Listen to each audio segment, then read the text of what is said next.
Sweet. All right, we're live. What's up? Not much, man. Just hanging out in my former office, soon to be nursery. I'm being kicked out to the garage now. It's But thankfully I'm first, a laptop lifestyle. I could travel from my office to the garage. yeah, and first kid, right? So Yeah, you're first kid. you're about to be a dad, and it's amazing. By the way, like you're I think like 5 years older than me. You're Yeah, how old I'm are you? 37. Okay, 37. Okay, so Yeah. 8 years. So you're 37, and I know you're in Los Angeles, but like which part? I am in Woodland Hills. Nice. Yeah, it's like the Uh, valley. I became a suburbs guy. I was in Santa Monica for 10 years and now I wanted a house, so we came to the valley. and it's crazy because like in California, the houses are $8 trillion. Oh my God, it's nuts. Like you will be humbled every day when you drive around this city because there's so many ultra wealthy neighborhoods. Like you have to, middle class in LA is at least 400 to 500K a year. Yeah, Just to be able that's just like to comfortably afford a house because any houses in like good neighborhoods and decent neighborhoods start at like $1 million. But yeah, then, when you think about what we really want, which is in these other neighborhoods around the city, you're starting off at 5 million. And I'm grateful that we could potentially, work towards getting that because I'm not like tied into a W-2 job. right, But it definitely puts a fire in your ass living in the city because you just wonder like, how the hell are all these people so damn rich? You right. and I just have to work harder, I guess. But I don't know. I'm getting off topic here. No, no, 100%. I'm in the same boat. I'm in La Jolla, Oh my like God. in San Diego, and yeah, same thing. Like, I'm every one of us, including myself, we all drive Porsche 911s. It's like kind of Yeah. hilarious. Like every single person in this town has a Porsche 911. Yeah. And I've always it's funny because the only thing we compare is the color of the car. Like mine's lava orange, and that's like an expensive Porsche color. And then they're I like, "Oh, saw you it. got Yeah. yeah." Yeah, so it's just a funny world, but it's I remember, I mean, it was only, what was it, 7 years ago I made $12,000 total in the Mhm. year, and so I think one of You the funniest still, parts. What? I'm curious about this because you make significantly more money than me. Do you still feel that like feeling of like, gosh, I feel so broke compared to these people? Or then you look up, you're driving through neighborhoods and you see people's houses and you're like, gosh, I'm not doing shit. Yeah, you feel that way, and by the way, I know for everyone watching, they're gonna be like, this is just such an arrogant, Oh, crazy conversation that's like so I didn't even outside the think about realm. that.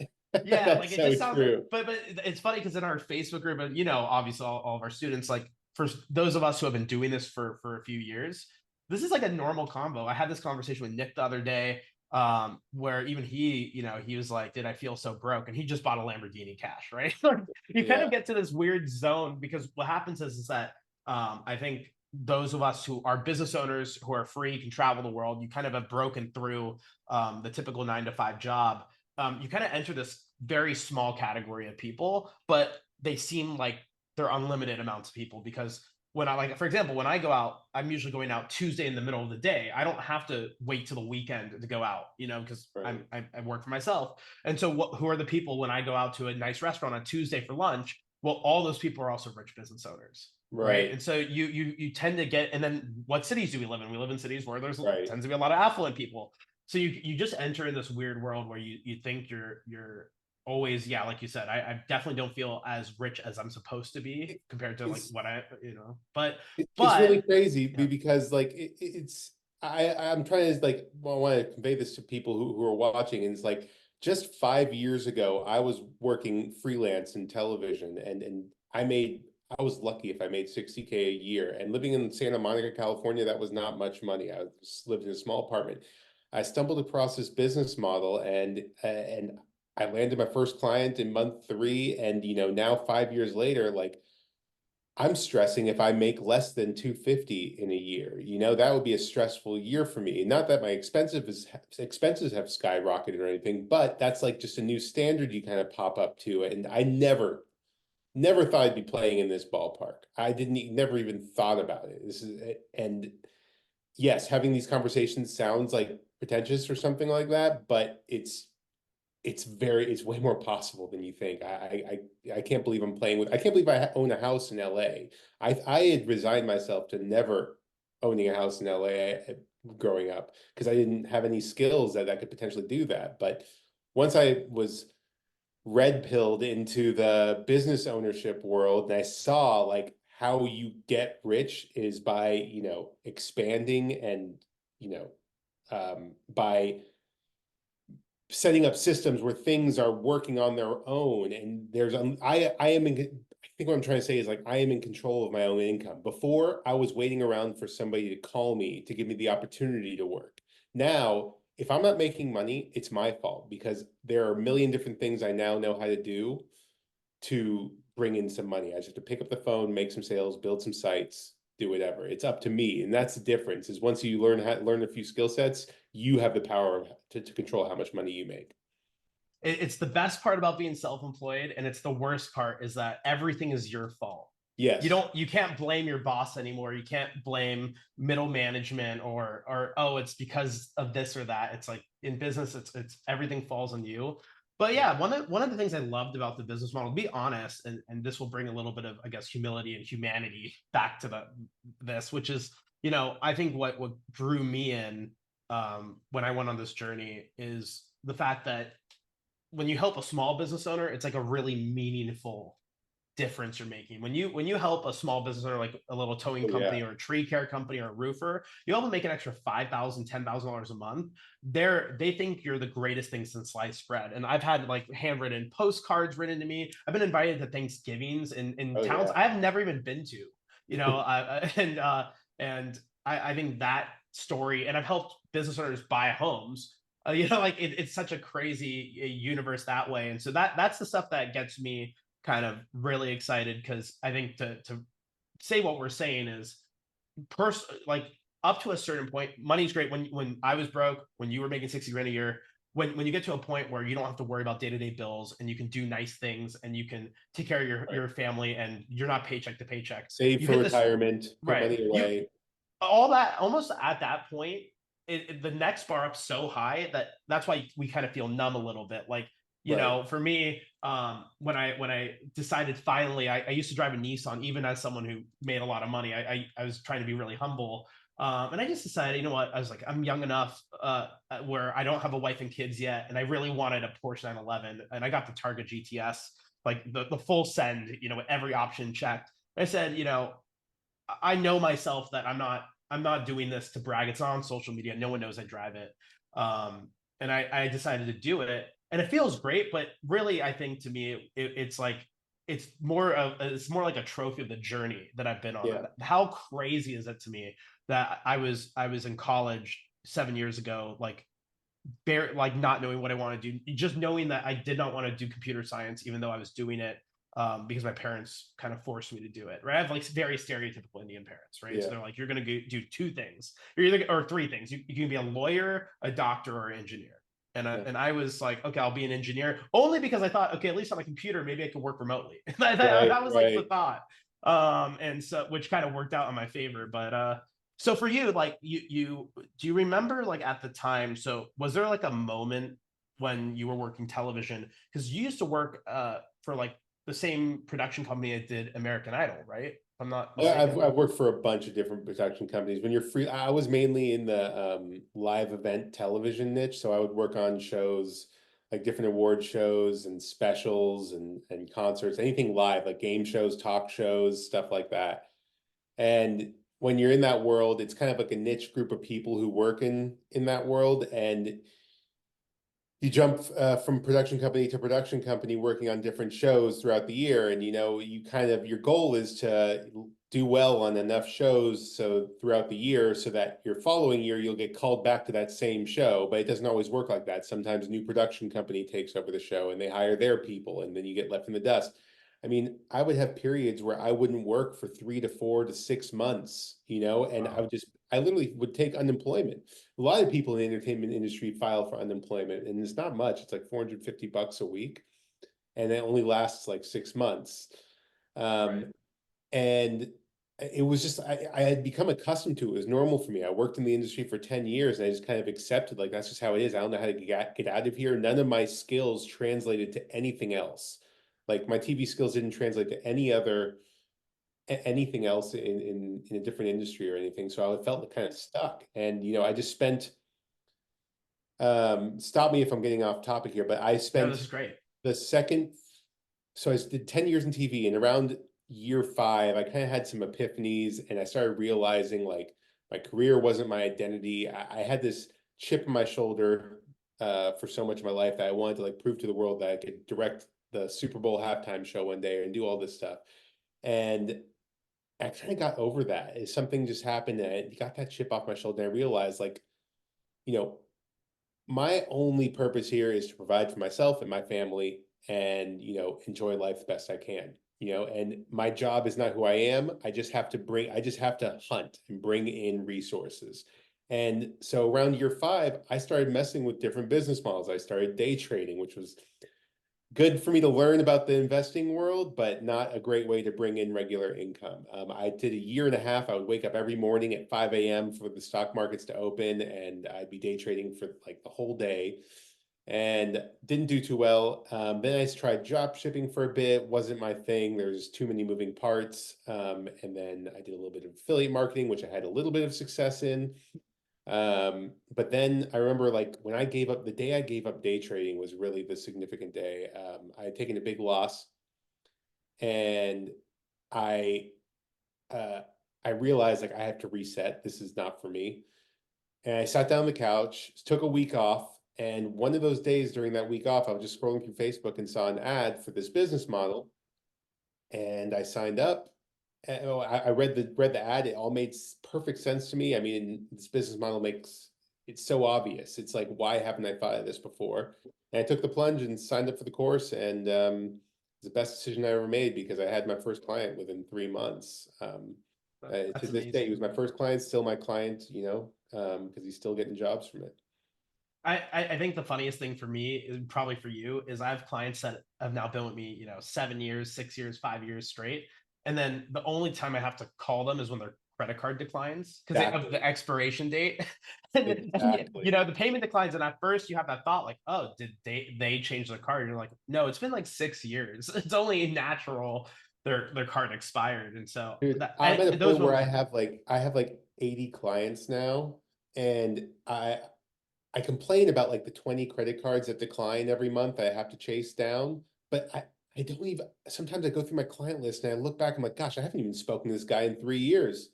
There's more of that than there is credit cards declining. right. It's just these people are on autopilot because it's like, why wouldn't they be? Because they're getting more jobs. Right. That's the coolest part for me, and I saw it play out really well from my end during COVID because a lot of my clients I've always underpriced. So even if I could get, let's say, $2,000 a month, I've always charged like 1,500 or 1,000. Like I've always charged less than I really should charge, and I always let the business owner understand that this is really what I should be at. And I saw it play out really well for me in COVID because a lot of them went, hey, we just want to stay on this rate so badly. Even my tow truck owners who really were Yeah. affected for a little bit, they said, we just want to stay on this rate. We've made so much profit over the years. Like, let's just we don't want to mess with it. A lot of them, a lot of clients are almost scared of me calling them because they're scared I'm going to like take away the leads or change the pricing up on them. So, Well, yeah, I just want to point out one thing. That's one thing I love about this business model too, is because the overhead on these sites is like, depending on what yeah, services you use, your overhead should not exceed $20 to $30 a month. So I could charge a client really anything. I could charge them 300 and I'm still making a profit, and it's no sweat off my back, you know? you know what's great? I always say $50 a month just because that's still low in everyone's head. And I'm like, I'd rather Yeah, just say 50 because like you said, it's really like $30 a month. But yeah, I just love, I always want to say I would rather them think it's more than yeah, less. It's really 100%. the expenses are super low, and especially we lose perspective compared to what businesses have been for so long. Like and sometimes in this universe, people go, oh, it's a few $1,000s to get started into the program, and then it's $30 to $50 a month per site, and but they start doing the math. Oh, if I have 5 sites for this many months, and it's like none of this math if you talk to any business owner 20 years ago, they would Right. laugh you out of the building. They'd be like, it costs $100,000 on a bank loan where I had to personally sign it and I lose the literal shirt off my back if it And doesn't if they, yeah, if work. they don't succeed, they're filing for bankruptcy. Yeah, they're filing for bankruptcy. So A we're really lifetime. fortunate. We're really fortunate in this space, and that it's not bank, it's not money that's going to ruin someone's life, if it You takes them a know, little bit longer. I think there's like a shift going on in the world. I hope there's a shift going on in the world where, people are so willing to shell out so much money for college, which I still think there's value in shelling out money for college. I think it's overpriced. But what I'm getting at is I think there's a shift, or there needs to be a shift into like, hey, I should be paying for education for specific skills online, because, I've made, I can't even do the math on how much more money I've made with what I've learned here versus what skills I used from college. Right. It's unreal. It's like I could have learned the skills that are taught here right out of college, or without going to college, and I'd be way better off right now than I was for the first 10 years of my Oh, career. totally. I mean, that for Crazy. me, I got into this while I was in school, and so I ended up dropping out kind of begrudgingly because at that point I was making, God, I think like $350,000 a year. I was 21 years old. You're So, making 350 at 21? yeah. Well, I just turned 22, but Oh, yes. okay. But And you're saying doing this. yeah, doing this. Oh, And okay. so Gotcha. and so it just got to a point where, yeah, I was like, why would I graduate? Like, I'm like, what? I'm like, this is and I Doesn't make and sense. yeah, it made no sense. And I always told my parents, it's like, look, like the nice thing is I'm young enough that if Google goes out of business somehow, I could always go back to school. But I'm Right. like, this opportunity, like I need to maximize it.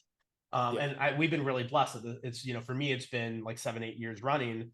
And actually, we're seeing the trends. It's really nice seeing the trends because people are freaking out with ChatGPT and AI, and it's like, no, if like my sites actually, if you ask ChatGPT, a lot of times my sites show up even on Oh, ChatGPT, yeah. Yeah, right? mine So, too. and Yeah. we're adding training to optimize for that stuff. So, optimize for Apple Maps and all the other platforms. But this internet game, it's really simple. It's For the like, most part, my perspective on AI and the way it affects us is I haven't seen a way for it to potentially even affect us. I think the AI search is mostly optimizing for answering questions, not for right, looking for services. Like if you're looking for a plumber, do you want an AI that's just going to give you an answer like use this plumber? No, they have to give you options. And so right. that's why I think, Google's still good for service businesses and will be for a long time because people are going to want to cycle through options and people are going to want to see reviews unless something comes out of left field that I couldn't foresee. But Yeah, and if Google gets disrupted overnight, I mean,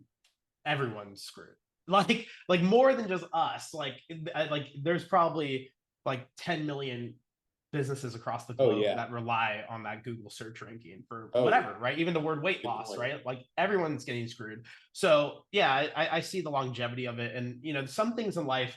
I was with Gary V, and he said something pretty profound to me. He goes like, there's a lot of business models that are sexy and they're like up and coming and trendy and cool. And he like mentioned like there's TikTok influencers and things. And he goes, but there's things that are just tried and true. And he says there's things like real estate and there's things like this, right?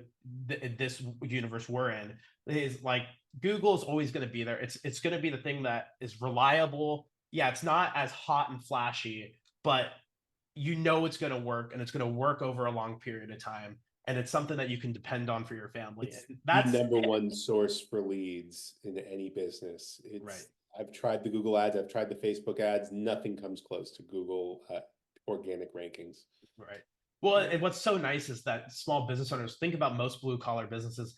They don't understand up and down from tech, right? These are right, skill sets. It's drag and drop. Everything's really simple. I know you don't know how to code, right? right. Like you don't need any of those skills.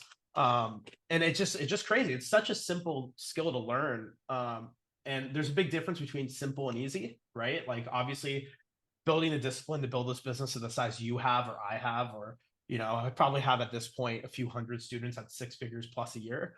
Mhm. To build it takes discipline, right? But I don't know a lot of things this straightforward.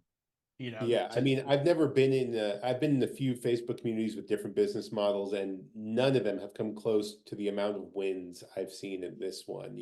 People win quickly. because the way it's taught is to go after low-hanging fruit and you get a win in quickly. And once you get that first win, even if it's only like $300 a month, you all of a sudden taste the Kool-Aid. You're like, oh my God, this actually works. And then you're going to be like, I have to build out 100 sites, and Yeah. capitalize, you know? What for you is the goal now, you have a kid on the way. So like you said, you live in an area where now it's time to grow. So do you see yourself like, are you having like big goals now, like to 10x the business, really scale? Oh yeah. Yeah. I Yeah. mean, I'm kind of a person, I like to write down my goals. I want to be at 100K a month. And I've written that down a few times, and I want to get there. I'm working on ways to do that, and I'm definitely talking with my business partners on different plans that we have to execute on that. But yeah, I definitely want to grow to 100K. And what's crazy is, like, you asked me 5 years ago, if I was saying that out loud 5 years ago, it'd be like, you're a schmuck. What are you saying? But now it's like I know how to get there. It's just whether I'm going to execute on it. Like, using this business model, I will as long as I take action and make a move on it, it will happen. It's 100% possible. It's just crazy that I have a way to do it now. So I just got to get moving. I've already increased my income over the past 2, 3 months, about like 3 or 4 grand a month. But I want to go a bit harder, and I'm working in a lot of different ways of doing that. If it's cool with you, because I know people watching this, there's always a little bit of skepticism. Is it cool if we share your screen and just like look at? I know you have your QuickBooks. Yeah. It'd be cool just to take a little Yeah, peek of sure. that so people can see what's possible, and then we'll look at one of your sites just to show kind of a Yeah. simple Let me, example of helping a business let me owner log out. in. Yep. All right. I think I had it here on a tab. All right. Do you see my screen? Yeah, that's amazing. So this is obviously we're looking at 2023 right now. Yeah. We're in This is last. 2024. Is that weird for you that because you said your original goal before you got into this business was maybe to work on the halftime show. We just saw Usher do his halftime show, and you're watching this Right. going like, "Oh God, you're probably like that sounds like way too much work compared to Yeah. what." Oh, it's crazy. Yeah. It's like I work, I should be increasing this. I don't know whether I should be embarrassed or proud to say this, but I maybe work focused about 3 to 4 hours a day. But that's if I choose to. If Right. I wasn't such a lazy bum, so comfortable with where I'm at. So this is the thing. It's like when you get to this income level, it's like, you know, I, I I should work so I could increase that, but it's also like this isn't so bad, you know? Right. When you're at this level, it's kind of like I'm pretty damn comfortable, but I do want more. But I don't know. I'm in this weird spot that I'm slowly getting out of. I think a lot of people I've talked to who have been in this business model for a long time, they've all had plateaus where they kind of just cruised around for a while, and just soaked in at the level. And then something kicks in and you get uncomfortable again and you want to jack it up. Yeah. But yeah, compared to working on something like the Super Bowl, like I would maybe make like 2,500 to 3,000 a week or something like that if I worked on that, and depending on what role I was in. Right. Like, I don't know what this adds up to a week. Like, what's 337 divided by 52? I mean, Yeah, that's like what is that? Six yeah, grand a week. 6,400. And I haven't Wow, worked I'm a little impressed to do that on the 6,400. fly. Yeah. It's just like I do that math sometimes and I'm just like, Jesus. Like, my wife is even in software sales, and she works pretty damn hard. Granted, she gets to work from home, so that eases the burden a bit, but she works really damn hard, and we make roughly the same amount of money. Um, but it kind of bothers her sometimes when she sees me just kind of twiddling around playing on my phone some days, and I'm like, oh, I made 30 grand this month, you know? And I'm Right. just like, these are just crazy numbers to me. I went down the path of a business venture last year that went far south, got scammed, got screwed over. I lost about 50K, but I got over it pretty damn quickly Right. because it's like, okay, I'll recover. I still have this income coming in every month, and it's going to grow back. It's really not a concern. I never thought the day would come where I would be numb to something like that, but Right. it's really true. Oh yeah, But hundred percent. there is a lightness to the The people. reoccurring, the passive reoccurring income, that's the key. And maybe passive, I know I don't want to use, maybe the words leverage is a little better, because like you still have a little bit of maintenance. It's very little, but there's still a little bit of checking in on your clients and such. But like to me, to me, I think that that's really the key. Because if every month you know you're resetting a month at X amount of dollars, you can actually be free and take real risk and do things with your life. But if you have to, like my parents, they never had the new cash coming in, so they always were just saving every penny. They can never make any real moves. They can't do anything with their money. Where for me, like you said, I've invested in things that haven't worked out, like just in like between stocks or I mean, heck, I bought even some NFTs that I've lost. God, I've lost a lot of money in NFTs. But it's But nice knowing that, yeah, it's like look, I have a new nut every month. I have a bunch of reoccurring clients, and that's the key to real financial peace. I think that's the better conversation. it's It's the that, peace. and it's also just knowing I have these skills in my back pocket to where I could go out and make some more money. Like I know that I could pick up the phone and just make 100 phone calls and close a few new deals. Whether it's an SEO deal or if it's a lead generation deal. Totally. Um, And it, and let's just really quick too. Let's just show them one of your sites, just because obviously you have. Did you say you have like 60 clients? yeah, Yeah, and I know some clients have more than one yeah. website I'll when let you you go guys big. see one. But yeah, let's just show one just so people can get an This is idea an here. auto glass site in New Orleans. It's really ugly. Um, I mean, Oh, it just looks like a junker, right? I mean, it's very simple. I mean, it's drag, drop photo, drag, drop text. And, back when I built this site, there wasn't AI or Chat GBT to make content for me. I wrote some of this out myself and paid some guy $20 for 1,000 words or something like that. right. Um, and it's got like 5 pages. And I can show you how many calls it gets. Is that what you want to see next? Yeah, yeah. Let's look at the call volume. Um, Here's that. It gets about 70 calls a month in New Orleans for auto glass repair. I haven't talked to this client in 3 years. Um, I took his credit card information when I made the deal and just run it every month for $600 a month. And that's it. No questions asked. And I presume he's making a pretty good ROI if he's still paying me. That's But that's it was a pretty amazing. easy deal to close. I gave him a trial. He tried out the calls, and he's go month to month. Told me he could cancel anytime, and he hasn't. So That's awesome. Yeah, I mean, it's I have a similar auto glass site in Des Moines, Iowa, and it's the exact same thing. It's been years of sending calls over. And yeah, it's just great. It's just such a great thing knowing that these business owners, like they're not paying you because you did some high pressure, Wolf of Wall Street sales strategy on them, and that you locked them in some hardcore contract. And that's what unfortunately, like most of these business models, it's like they don't at the end of the day have like good karma across the board on it. And like for me, that's a big thing with my parents. For me, and what they instilled in me is they said like how you make your money is more important than how much you make. There's plenty of people that can work in a boiler room and sell crap to people, and mm, that's not the same the type of no. making money as for us, because business owners are only paying us a fraction of what we're making them.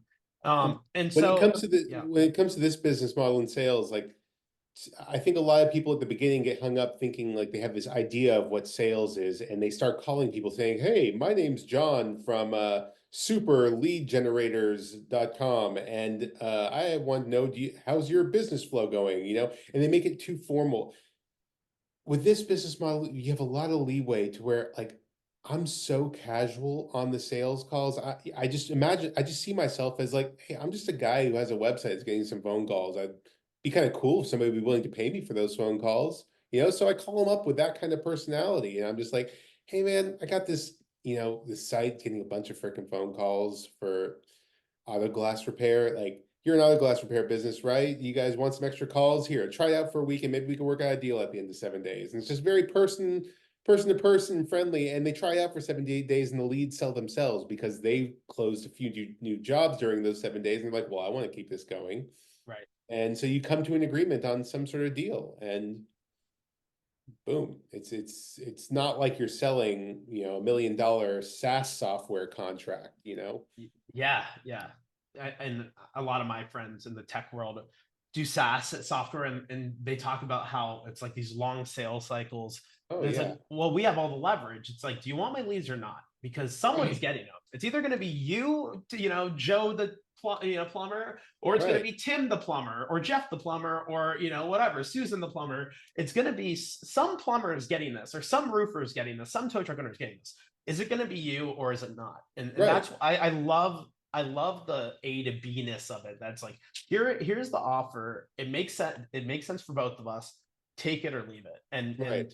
you don't have to feel any guilt or shame about it. It's like very black and You'll be, white. I'm surprised at how much I still get rejected sometimes. And usually the only reason I get rejected on them even taking a trial is because they're already too busy, which is totally fine. I totally get that. Or they're just like, they have the presumption that everybody who calls them is a scam, you know? Right. And so that's those are the two main barriers you run into. But Well, like, hey, on that point, not to interrupt you, but ironically, that's the two things stopping people watching this video too. That's oh, just it's the human condition, right?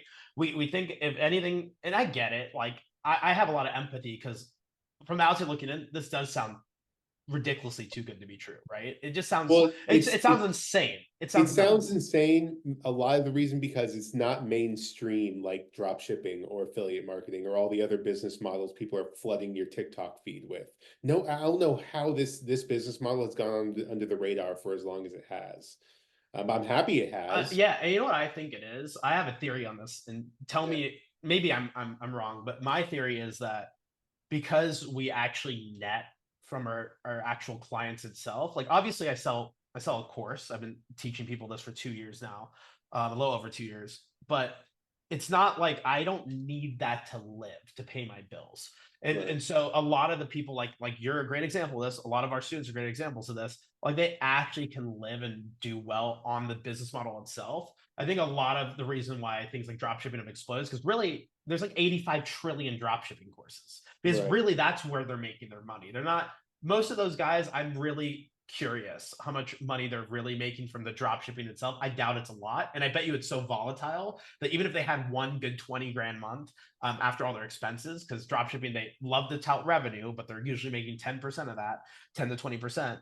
I think that's really what it is that they're really making money selling the course. They don't And have that could be the case, but I think also there's a reputation of them all being scams. But I want to ask these people who call it a scam, like, what's the definition of a scam?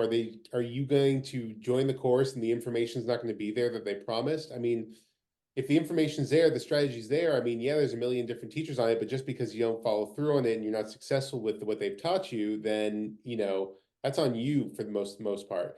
But when it comes to, oh, why are they making a course if they could make money on their own, doing what they do, And my answer to that is like, why not? right, We're business owners now, and all of us have the same goal. We're all trying to make as much money as possible. I mean, maybe there's some other people who are more altruistic than me, but I know that's my right, goal. And if he has a skill that he's able to make some money teaching other people how to do, then you go for it. right. Why not? Once you It's build a another track record, revenue right? stream. It's like if once you're an NFL player, why not come back as the coach, right? it Yeah, makes it makes all the sense in the world to me. So yeah, but I think the key, and to people's credit, there's a lot of people who they didn't do the first part, right? They didn't actually. right. There's a lot of the fakers out there who That's and crazy. that's why I always love what everyone to share their screen like you did and be like, okay, look, here's the QuickBooks, here's a website you can Google, Right. like take a look. That's the best part about Google is it's not you don't have to trust me on it. You could Google You it. just see Like, it, yeah. and I mean, this is the thing. He, Anybody watching this has read the description of the business model, and they're probably thinking there's got to be a catch here. And it's like, don't overcomplicate it. It's really that straightforward. I mean, it makes perfect sense to you, right? Right. And If I anything, I think the big catch is, yeah, you're probably not gonna make money your first 30 days. Like you said, 3 months. Like I have students, sure 2 months, 3 months. That's kind of, there's the first months is the hardest, right? Because sites are ranking, you're kind you're of building. digesting all this new information. Right. So that's one thing, to be transparent on, is that I don't want people coming into this with the mindset of, oh, I need to make X amount of dollars in 30 days. It's like we're building things for the long term. Yeah, So you're so learning a skill here. It's just like any school, you go to school for computer science, you're learning a new skill that takes time, and you're learning SEO, one of the most valuable skills to any business out there. Because you could create a business out of thin air if you just have the right. right SEO skills. I think what you said is so true, which is, if we could just have that mindset of college, and like you said, I have no qualms with college, but I do agree it's overpriced. But if we can have that same mindset about just learning skills in general, I think everyone would be better off. But for some reason, we as a society have said college is amazing and worth infinite dollars with no evidence of paying it off.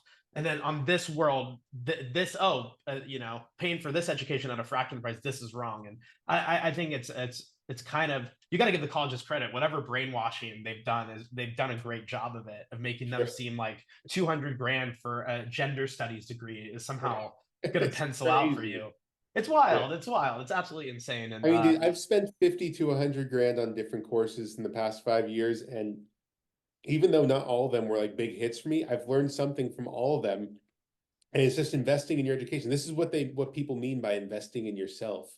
You're investing in your own knowledge and growing your own knowledge with different skills that make money, right, versus vague things like history classes and gender study classes.